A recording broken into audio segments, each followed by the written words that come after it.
எல்லாருக்கும் வணக்கம். மீண்டும் மெய்ப்பொருள் காண்க தளத்திற்கு எல்லாரையும் நான் வரவேற்கிறேன். இன்றைய தலைப்புல ஒரு நபர் இன்னும் 2 வருஷம் இல்ல 1 வருஷத்துல ரிட்டயர்ட் ஆக போறாரு. இப்போ 57 வயசு இருக்கு. 58வது வயசுல ரிட்டயர்ட் ஆக போறாரு அப்படின்னா, அவருக்கு ரிட்டயர்மென்ட்ல ஒரு பணம் வரும். அந்த பணத்தை எப்படி இன்வெஸ்ட் பண்றது? அப்படின்னு சொல்லி ஒரு நண்பர் என்கிட்ட கேட்டிருந்தாருங்க கேள்விகள்ல. அவர் என்ன கேட்டிருந்தாரு அப்படின்னா, எனக்கு ரிட்டயர்மென்ட்க்கு அப்புறம் ரெகுலரா பணம் வர்ற மாரி எனக்கு ஒரு ஸ்கீம் வேணும். நான் ஐஆர்பி இன்விட்ட கன்சிடர் பண்ணலாமா? அது ஒரு 55, 60 ரூபால இருக்கு. ஒரு 10%க்கு மேல ஈல்டு வருது. அதனால அத கன்சிடர் பண்ணலாமா? அப்படின்ற மாரி கேட்டிருந்தாரு. அதுக்கப்புறம் தான் நம்ம இந்த டாபிக் பத்தி பேசலாம் அப்படின்னே வந்தோங்க.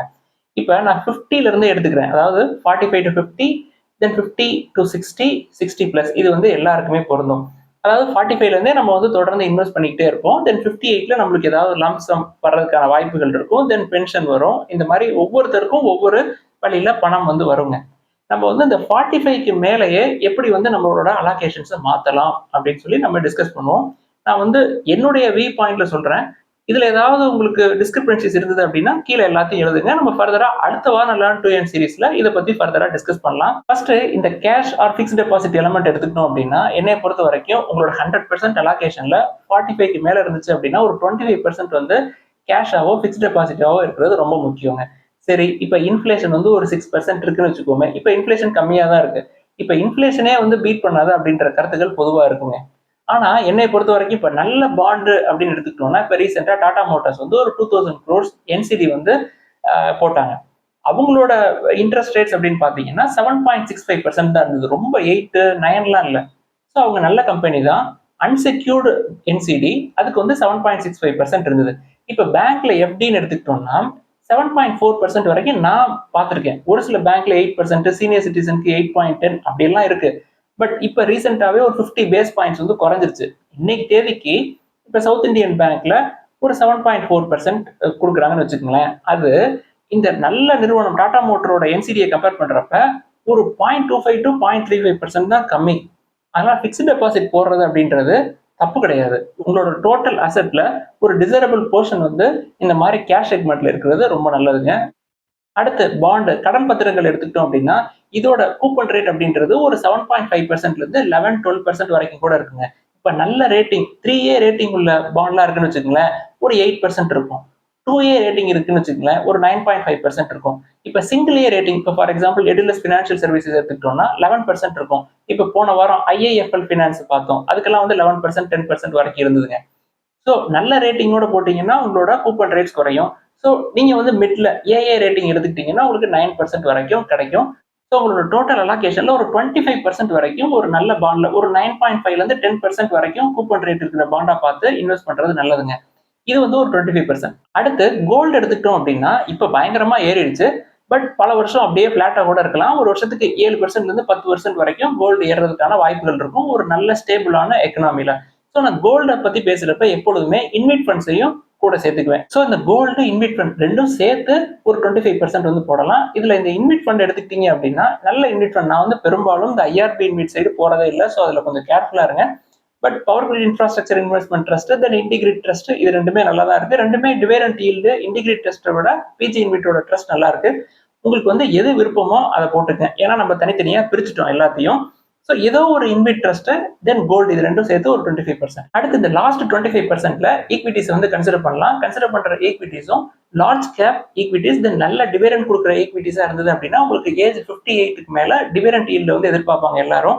ஸோ லார்ஜ் கேப் அப்படின்னு எடுத்துக்கிட்டோம்னா ஃபார் எக்ஸாம்பிளுக்கு ஐடியை பொறுத்த வரைக்கும் இன்ஃபோசிஸோ விப்ரோவோ ஹெச்சிஎலோ இல்ல டிசிஎஸோ இதுல ஏதோ ஒன்று விலை நல்லா குறையிறப்ப நல்ல வேல்யூவேஷன் அதாவது பிஇ 20க்கு கீழே வர்றப்ப தென் எஃப்எம்சிஜில ஐடிசி இப்பயுமே கன்சிடபிள் ரேஞ்சில் தான் இருக்கு. தென் ஆட்டோன்னு எடுத்துக்கிட்டோம்னா ஃபார் எக்ஸாம்பிள் ஐடி எடுத்துக்கிட்டோம் அப்படின்னா லார்ஜ் கேப் ஐடி நல்ல டிவிடெண்ட் தர ஐடி ஃபார் எக்ஸாம்பிளுக்கு ஐடி கெயின்ஸ் இருப்பாங்களே அவங்கலாம் நல்ல வேல்யூவேஷன்ல கிடைக்கிறப்ப Infosys, TCS, Wipro, HCL, Tech Mahindra எல்லாருமே நல்ல டிவிடெண்ட் கொடுப்பாங்க. பிஇ 20க்கு கீழே இருக்கிற மாதிரி.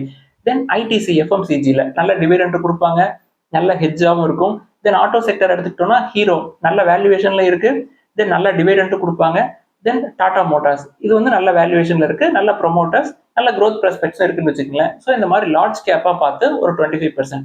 அடுத்து ஸ்மால் கேப் மிட் கேப் எனக்கு கண்டிப்பா வேணும் அப்படின்னா உங்களுக்கு நல்லா டிவிடெண்ட் தர்ற மாதிரி banking, financial services, micro finance, gold loan companies இதை பிடிக்கலாம். ஸ்மால் கேப் மிட் கேப்பை பொறுத்த வரைக்கும் இன்சூரன்ஸ் செக்டரை விட்டுருங்க. ஃபார் எக்ஸாம்பிள் மணப்புரம் எடுத்துக்கிட்டோம்னா 3 மாசத்துக்கு ஒரு தடவை ரூபா கொடுப்பாங்க. தென் தமிழ்நாடு மெர்கன்டைல் பேங்க் 10 ரூபா கொடுத்துட்டு இருக்காங்க. தென் கர்நாடகா பேங்க் ஒரு 5 ரூபா 6 ரூபா கொடுக்குறாங்க. ஸோ உங்களோட 100% 4 டிஃபரெண்ட் 25s பிரிச்சுக்கலாங்க. ஃபர்ஸ்ட் 25ல கேஷ் எஃப்டிஸ், தென் செகண்ட் 25ல பாண்டு, தென் தேர்ட் 25%ல gold, then InvIT funds, then fourth 25ல ஸ்டாக்ஸ். நல்ல டிவிடெண்ட் தர லார்ஜ் கேப் ஸ்டாக்ஸ், தென் நல்ல டிவிடெண்ட் தர small cap mid cap stocks, in particular banking, financial services, gold loan companies. So age ஆக ஆக நம்மளுக்கு வந்து ஃபிக்ஸ்ட் இன்கம் வேணும் அப்படின்ற எண்ணம் வருங்க. இந்த மாதிரி நம்ம ஸ்பிளிட் பண்ணிட்டோம் அப்படின்னா எஃப்டிஸ்ல இருந்து ஒரு ஃபிக்ஸ்ட் இன்கம் வரும், பாண்ட்ல இருந்து ஒரு ஃபிக்ஸ்ட் இன்கம் வரும், தென் இன்வெட்ஸ்ல இருந்து ஒரு ஃபிக்ஸ்ட் இன்கம் வரும், தென் நீங்க லார்ஜ் கேப் ஸ்டாக்ஸா வாங்கியிருப்பீங்க, தென் பேங்கிங் ஸ்டாக்ஸ் வாங்கியிருப்பீங்க, அதுல இருந்து உங்களுக்கு ரிட்டர்ன்ஸ் வந்து வருங்க. ஸோ இந்த ஃபிக்ஸ்ட் இன்கம் தேவை அப்படின்ற சினாரியோ எடுத்துக்கிட்டீங்கன்னா ஆண்களுக்கு ஒரு 45 வயசுக்கு மேல இருக்குங்க. ஆனா பெண்களுக்கு 20 வயசுல இருந்தே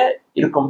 நம்மளுக்கு கண்டிப்பா அவங்க வந்து சேஃப் அண்ட் செக்யூரா ஒரு இன்வெஸ்ட்மெண்ட்ஸை எப்பொழுதுமே வச்சிருக்கணும் அப்படின்னு சொல்லி நினைப்பாங்க.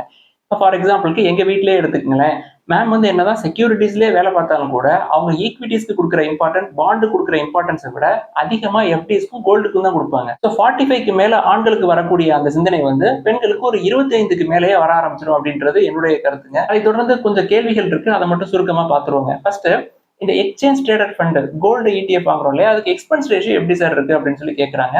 அதாவது டாடா கோல்டுக்கும் நிப்பானுக்கும் எப்படி இருக்கு அப்படின்னு சொல்லி கேட்டிருக்காங்க. நம்ம வந்து Tata gold ICICI gold ETF consider பண்ணுவோம் பெரும்பாலும்.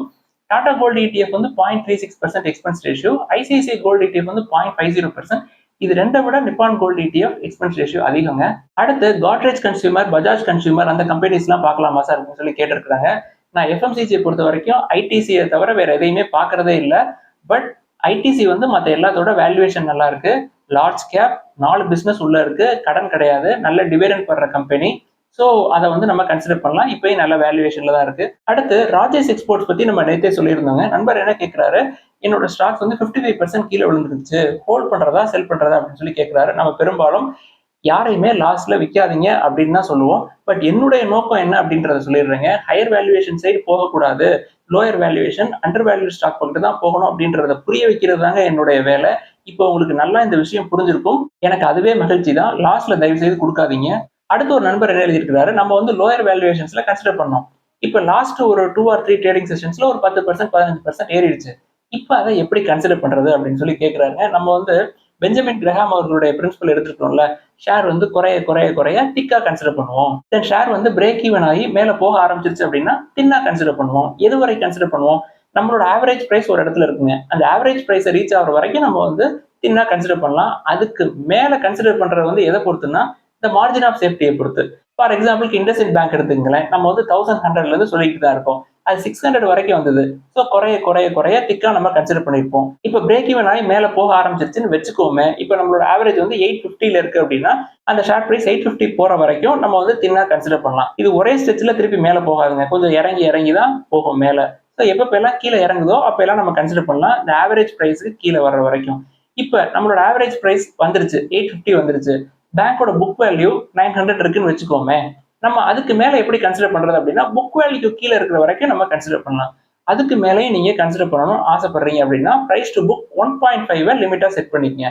ஸோ 1.5னா ஒரு 1250 1300 வர வரைக்கும் நம்ம வந்து கன்சிடர் பண்ணலாம். இந்த முடிவு வந்து நம்ம தான் எடுக்கணும். இப்போ புக் வேல்யூ கீழே கன்சிடர் பண்றதா இல்ல மோர்கன் ஹவுஸ்ல அவர்கள் சொல்ற மாதிரி 1.5க்கு கீழே இருந்தா தானே கன்சிடர் பண்ணுவோம். ஸோ 1.5 வரைக்கும் திருப்பி தின்னா கன்சிடர் பண்ணலாமா அப்படின்றதெல்லாம் அவங்களுடைய விருப்பம் தாங்க. அடுத்து அக்ரி ஸ்டாக்ஸ் பத்தி கேட்கிறாங்க. நான் வந்து நீண்ட நாட்களா ஒரு அக்ரி ஸ்டாக்ஸ் வந்து பார்த்துட்டு இருக்கேங்க. இந்த மசாசூசெட்ஸ் இன்ஸ்டிடியூட் ஆஃப் டெக்னாலஜி அவங்களோட போர்ட்போலியோல காவேரி சீட்ஸ் அப்படின்ற நிறுவனம், என்னுடைய நண்பர் ஒருத்தரும் அதை வந்து ரெக்கமெண்ட் பண்ணாரு. பட் ஸ்டார் ஹெல்த்தை எப்ப நான் வந்து வாட்ச் பண்ண ஆரம்பிச்சேனோ அப்பையில இருந்து இந்த கம்பெனி வாட்ச் பண்ணிட்டு தான் இருக்கேன். பட் அதை வந்து கன்சிடர் பண்ணல, ஸ்டார் ஹெல்த்தை மட்டும் தான் நம்ம வந்து கன்சிடர் பண்றோம். நீங்க இந்த நிறுவனத்தோட பேரை உங்களோட வாட்ச் லிஸ்ட்ல ஆட் பண்ணி வச்சுக்கோங்க. 1000 கீழே வந்துச்சு அப்படின்னா, P வந்து 20 கீழே வந்துச்சு அப்படின்னா நீங்க வந்து இதை ட்ரை பண்ணலாம். இதெல்லாம் தாங்க இன்னைக்கு டிஸ்கஸ் பண்ணணும்னு நினைச்சோம். ஏதாவது சந்தேகங்கள் கேள்விகள் இருந்தா எல்லாத்தையும் எழுதுங்க, தொடர்ந்து டிஸ்கஸ் பண்ணுவோம். எல்லாருக்கும் நன்றி.